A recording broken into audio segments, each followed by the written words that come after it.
আকাশবাণী কলকাতা। খবর পড়ছি শুভ্রা চক্রবর্তী। বিশেষ খবর। লোকসভা নির্বাচনের চতুর্থ পর্যায়ে আগামীকাল 9টি রাজ্য ও একটি কেন্দ্রশাসিত অঞ্চলের 96টি আসনে ভোট নেওয়া হবে। নির্বাচনের বাকি পর্বের জন্য সারা দেশে প্রচারাভিযান জমে উঠেছে। পশ্চিমবঙ্গে ব্যারাকপুর কেন্দ্রে জগদ্দলে আজ এক নির্বাচনী জনসভায় প্রবীণ বিজেপি নেতা প্রধানমন্ত্রী বলেন, চলতি লোকসভা নির্বাচনে এ রাজ্যে বিজেপি 2019-এর থেকেও ভালো ফল করবে।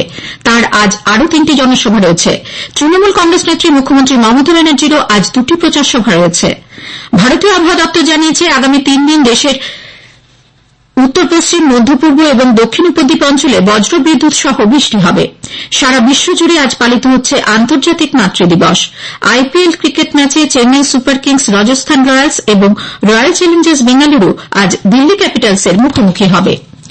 লোকসভা নির্বাচনের চতুর্থ পর্যায়ে আগামীকাল 9টি রাজ্য ও একটি কেন্দ্রশাসিত অঞ্চলের 96টি আসনে ভোট নেওয়া হবে। এই পর্বে উত্তরপ্রদেশে 13, মহারাষ্ট্রে 11, মধ্যপ্রদেশ ও পশ্চিমবঙ্গে 8টি করে আসনে, বিহারে 5, ঝাড়খণ্ড ও ওড়িশায় 4টি করে আসনে এবং কেন্দ্রশাসিত জম্মু কাশ্মীরে 1টি আসনেও আগামীকাল ভোট গ্রহণ। অন্ধ্রপ্রদেশের 25টি এবং তেলেঙ্গানার 17টি আসনেও আগামীকাল এক পর্বে ভোট গ্রহণ সম্পন্ন হবে। এর পাশাপাশি অন্ধ্রপ্রদেশ বিধানসভার 175টি আসনের সবকটিতে এবং ওড়িশা বিধানসভার 147টি আসনের মধ্যে 28টি আসনেও ভোট নেওয়া হবে। নির্বাচনের বাকি পর্বের জন্য সারা দেশে প্রচারাভিযান জমে উঠেছে। শীর্ষ বিজেপি নেতা প্রধানমন্ত্রী নরেন্দ্র মোদীর আজ পশ্চিমবঙ্গে 4টি জনসভা রয়েছে। ব্যারাকপুর কেন্দ্রের ভাটপাড়া বিধানসভা জগদ্দলের টিটাগড় পেপার মিল গ্রাউন্ডে প্রথম জনসভায় তিনি বলেন, চলতি লোকসভা নির্বাচনে এ রাজ্যে বিজেপি 2019-এর থেকেও ভালো ফল করবে।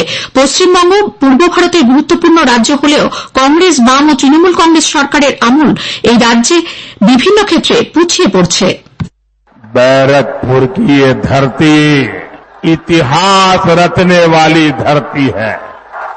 आजादी में अहम भूमिका निभाने वाली धरती है, लेकिन टीएमसी ने इसका क्या हाल बना दिया है।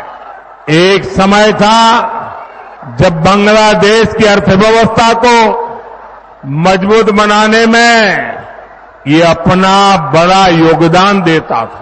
आज टीएमसी ने इसे घोटाले का गढ़ बना दिया है। एक समय था जब बंगाल में एक से बढ़कर एक नए वैज्ञानिक खोज हुआ करती थी। आज टीएमसी के राज में जगह जगह बम बनाने की होम इंडस्ट्री चल रही है। বিজেপি তৃতীয়বারের জন্য কেন্দ্রে ক্ষমতা এলে পূর্ব ভারত বিকশিত ভারতের পরিচালন শক্তি হবে বলেও তিনি মন্তব্য করেন। বাংলার জন্য তিনি 5টি গ্যারান্টির কথাও ঘোষণা করেন।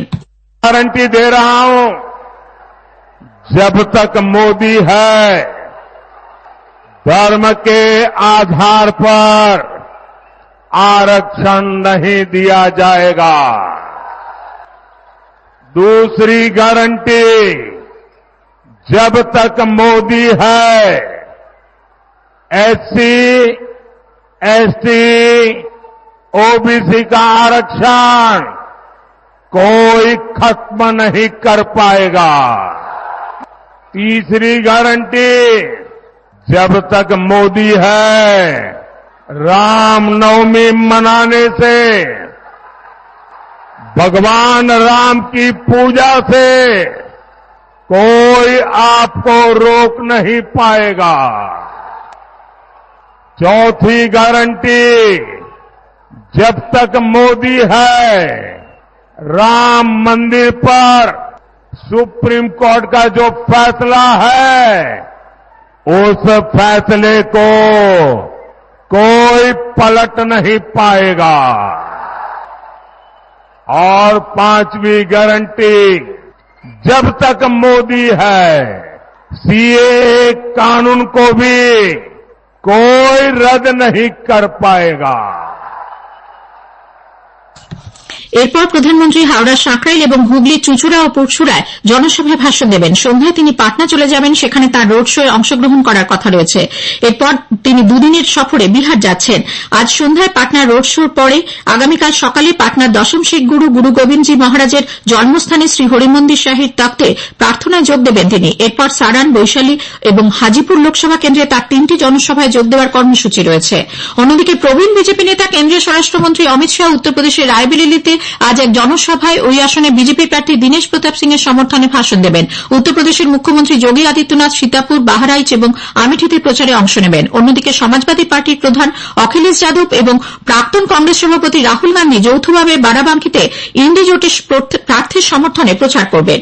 লোকসভা নির্বাচনের প্রচারে তৃণমূল কংগ্রেস নেত্রী মুখ্যমন্ত্রী মমতা ব্যানার্জি আজ দুটি সভা করবেন। তার প্রথম সভাটি হবে ব্যারাকপুর লোকসভার আমডাঙ্গায়। সেখানে ব্যারাকপুরে তৃণমূল প্রার্থী পার্থ ভৌমিকের সমর্থনে জনসভা করবেন তিনি। উলুবেড়িয়া লোকসভায় তৃণমূল প্রার্থী সাজদা আহমেদের সমর্থনে মুখ্যমন্ত্রীর আরও একটি জনসভা করার কথা রয়েছে। তৃণমূল কংগ্রেসের সর্বভারতীয় সাধারণ সম্পাদক অভিষেক বন্দ্যোপাধ্যায় আজ বনগাঁ লোকসভা এলাকায় এবং হাওড়া লোকসভার বালি বিধানসভা এলাকায় দুটি সভা করবেন। আগামীকাল রাজ্যের 8টি আসনের ভোট পর্ব নিয়ে শুনবেন সংবাদ বিভাগের বিশেষ আলোচনা জনমত 2024 চতুর্থ দফার ভোট। আলোচনায় অংশ নেবেন রাজনৈতিক বিশ্লেষক বিশ্বনাথ চক্রবর্তী এবং সাংবাদিক সুমন ভট্টাচার্য। সঞ্চালনায় সংযুক্তা সিংহ। অনুষ্ঠানটি শোনা যাবে রাত 8টা 5 থেকে গীতাঞ্জলি এবং 107 মেগাহার্টজ প্রচার তরঙ্গে। সোশ্যাল মিডিয়াতেও সরাসরি শোনা যাবে এই অনুষ্ঠান। এ খবর প্রচারিত হচ্ছে FM গোল্ড প্রচার তরঙ্গে। ভারতের আবহাওয়া দপ্তর IMD আগামী 3 দিন দেশের উত্তর পশ্চিম, মধ্য পূর্ব এবং দক্ষিণ উপদ্বীপ অঞ্চলে বজ্রবিদ্যুৎ সহ বৃষ্টির পূর্বাভাস দিয়েছে। দেশের যেসব অংশ তাপপ্রবাহের কবলে ছিল আগামী 3 দিন তা থেকে নিষ্কৃতি পাওয়া যাবে। আজ পর্যন্ত উত্তরাখণ্ডের ওপর দিয়ে বয়ে যাবে ঘণ্টায় 60 কিলোমিটার বেগে ঝোড়ো হাওয়া। এছাড়াও আগামী 2 দিন রাজস্থান এবং উত্তরপ্রদেশের ওপর দিয়ে ধুলোর ঝড় ও ঝোড়ো হাওয়া ঘণ্টায় 40 কিলোমিটার বেগে বইতে পারে বলে পূর্বাভাস দেওয়া হয়েছে। এ মাসের 13 তারিখ পর্যন্ত শিলাবৃষ্টির সম্ভাবনা রয়েছে মধ্যপ্রদেশ, মধ্য মহারাষ্ট্র, বিদর্ভ, ছত্তিশগড় এবং মারাঠাওয়াড়া অঞ্চলে। এদিকে ওড়িশার বিভিন্ন এলাকায় গতকাল থেকে কালবৈশাখীর ঝড় বৃষ্টি চলছে। রাজধানী ভুবনেশ্বর এবং কটক সহ সংলগ্ন এলাকায় গতরাতে ঝোড়ো হাওয়ার সঙ্গে তুমুল বৃষ্টি হয়। ভুবনেশ্বরে গতরাতে বৃষ্টি হয়েছে 76.8 মিলিমিটার, যা এই মরশুমের সর্বোচ্চ। এরপরে রয়েছে পারাদ্বীপ, সেখানে বৃষ্টি হয়েছে 51.4 মিলিমিটার। ময়ূরভঞ্জ, বালাসোর, ভদ্রক এবং যাজপুর জেলায় আজ বজ্রবিদ্যুৎ সহ তুমুল বৃষ্টির হলুদ সতর্কতা জারি রয়েছে। এদিকে জোড়া ঘূর্ণাবর্ত বঙ্গোপসাগর থেকে জলীয় বাষ্প বাতাসে প্রবেশের ফলে পশ্চিমবঙ্গের সব জেলায় বজ্রবিদ্যুৎ সহ বৃষ্টির পূর্বাভাস দিয়েছে আবহাওয়া দপ্তর। আগামীকাল পর্যন্ত দক্ষিণবঙ্গের বজ্রবিদ্যুৎ সহ বৃষ্টি এবং ঘণ্টায় 30 থেকে 40 কিলোমিটার বেগে ঝোড়ো হাওয়া বয়ে যাওয়ার সম্ভাবনা। উত্তরবঙ্গের কালিম্পং, দার্জিলিং, কোচবিহার, আলিপুরদুয়ার, দক্ষিণ দিনাজপুরে এই সময় বজ্রবিদ্যুৎ সহ বৃষ্টি এবং ঘণ্টায় 40 থেকে 50 কিলোমিটার বেগে ঝোড়ো হাওয়া বইতে পারে বলে আবহাওয়া দপ্তর জানিয়েছে। আফগানিস্তানে অতি ভারী বৃষ্টি ও বন্যায় মৃতের সংখ্যা 300 ছাড়িয়েছে। রাষ্ট্রসংঘের খাদ্য কর্মসূচি UNFPA সূত্রে জানানো হয়েছে, বন্যায় উত্তর এবং উত্তর পশ্চিম আফগানিস্তান সবচেয়ে বেশি ক্ষতিগ্রস্ত। গতকাল শুধুমাত্র বাগলানের উত্তরাংশে 62 জন প্রাণ হারিয়েছেন। সারা বিশ্ব জুড়ে আজ পালিত হচ্ছে মাতৃদিবস। মায়েদের কষ্ট, আত্মত্যাগ এবং সহনশীলতাকে শ্রদ্ধা এবং সম্মান জানাতে প্রতি বছর মে মাসের দ্বিতীয় রবিবার এই দিনটি পালন করা হয়। 1908 সালে মার্কিন যুক্তরাষ্ট্রের পশ্চিম ভার্জিনিয়ার গ্রাফটনে আন্না জার্ভিস সেন্ট অ্যান্ড্রুজ মেথডিস্ট গির্জায় তার মায়ের স্মরণে এক স্মরণসভার আয়োজন করেন। সেদিন থেকেই মাতৃদিবস পালনের সূচনা। নাগাল্যান্ডে আজ এই উপলক্ষে বয়স নির্বিশেষে ছেলেমেয়েরা তাদের মায়েদের ফুল, কার্ড, চকলেট এবং বিভিন্ন উপহার দিয়ে ভালোবাসা ও শ্রদ্ধা জানাচ্ছেন। IPL-এ আজ দুটি ম্যাচ হবে। বিকেল 3:30 এম এ চিদম্বরম স্টেডিয়ামে চেন্নাই সুপার কিংস রাজস্থান রয়্যালসের বিরুদ্ধে খেলবে। রয়্যাল চ্যালেঞ্জার্স বেঙ্গালুরু অন্য ম্যাচে দিল্লি ক্যাপিটালসের মুখোমুখি হবে। এম চেন্নাস্বামী স্টেডিয়ামে খেলা শুরু হবে সন্ধ্যে 7:30টায়। ভুবনেশ্বরের কলিঙ্গ স্টেডিয়ামে ন্যাশনাল ফেডারেশন সিনিয়র অ্যাথলেটিক্স প্রতিযোগিতা আজ শুরু হচ্ছে। জ্যাভলিন থ্রোয়ে অলিম্পিকে সোনাজয়ী নীরজ চোপড়া এই প্রতিযোগিতায় অংশ নেবেন। 2021-এর টোকিও অলিম্পিকের পর ভারতে অনুষ্ঠিত কোন প্রতিযোগিতায় নীরজ এই প্রথম নামবেন। তার ইভেন্ট বুধবার। পুরুষদের লং জাম্পে জেসুই নলড্রেন, পুরুষদের শর্টপাটে দুবারের Asian Games champion Tejinder Pal Singh Toor এবং পুরুষদের 4x400 মিটার রিলেতে Asian Games champion Rajesh Ramesh অংশ নেবেন। শেষ করার আগে খবরের বিশেষ অংশ আরও একবার। লোকসভা নির্বাচনের চতুর্থ পর্যায়ে আগামীকাল 9টি রাজ্য ও একটি কেন্দ্রশাসিত অঞ্চলে 96টি আসনে ভোট নেওয়া হবে। নির্বাচনের বাকি পর্বের জন্য সারা দেশে প্রচারাভিযান জমে উঠেছে।